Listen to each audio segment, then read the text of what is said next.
Assalamualaikum warahmatullahi wabarakatuh. Perkenalkan, nama saya Anju Karunisa Kalpat dengan NIM 2404/2009.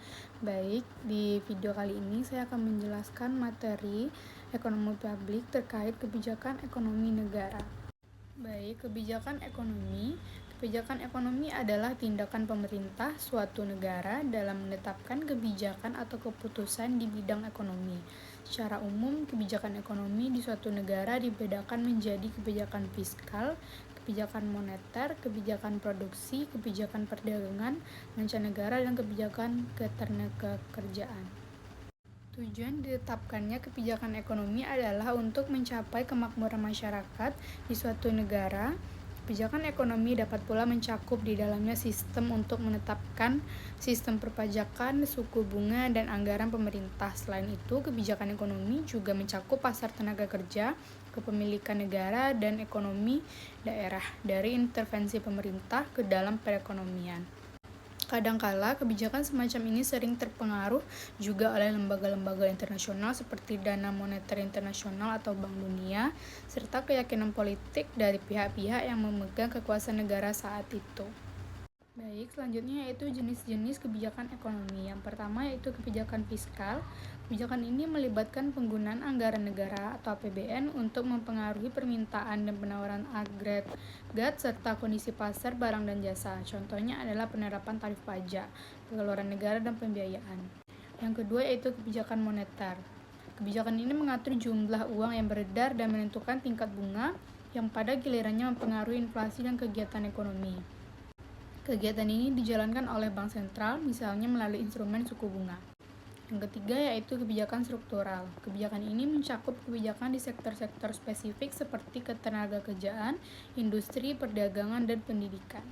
Tujuan kebijakan ekonomi Indonesia. Tujuan kebijakan ekonomi negara secara umum adalah untuk mencapai kemakmuran masyarakat melalui pengelolaan sumber daya, stabilitas ekonomi, dan peningkatan kesejahteraan. Secara ringkas, tujuan utama dibagi ke dalam beberapa dimensi. Yang pertama yaitu penyerapan tenaga kerja, menciptakan lapangan kerja yang cukup agar pengangguran turun dan kualitas hidup meningkat. Selanjutnya yaitu stabilitas harga, inflasi rendah dan stabil, menjaga dinamika harga barang dan jasa agar daya beli masyarakat tidak tergerus oleh fluktuasi tajam. Selanjutnya itu neraca pembayaran seimbang, menjaga keseimbangan antara transaksi dengan luar negeri seperti neraca perdagangan dan arus modal. Selanjutnya itu distribusi pendapatan yang lebih merata, upaya meratakan hasil kerja dan manusia dan alam guna meningkatkan keadilan sosial. Dan yang terakhir yaitu pembangunan kapasitas produksi dan investasi. Contoh kebijakan ekonomi di Indonesia. Salah satu contoh kebijakan ekonomi terkini di Indonesia adalah program magang nasional 2025 bagi lulusan baru atau fresh graduate yang direncanakan oleh Kementerian Ketenagakerjaan. Program ini bertujuan mengatasi pengangguran lulusan perguruan tinggi dengan memberikan kesempatan magang yang terstruktur di perusahaan swasta, BUMN, dan instansi pemerintah.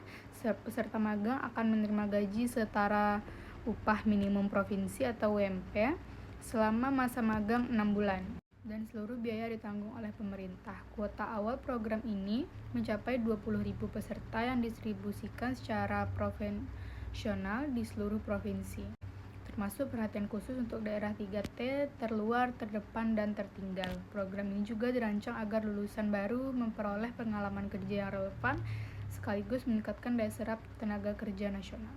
Baik, kesimpulannya yaitu kebijakan ekonomi negara adalah bahwa kebijakan ekonomi merupakan seperangkat tindakan dan perencanaan yang dilakukan pemerintah untuk mengatur perekonomian demi mencapai tujuan-tujuan tertentu seperti pertumbuhan ekonomi, pemerataan pendapatan, pengendalian inflasi, dan peningkatan kesempatan kerja.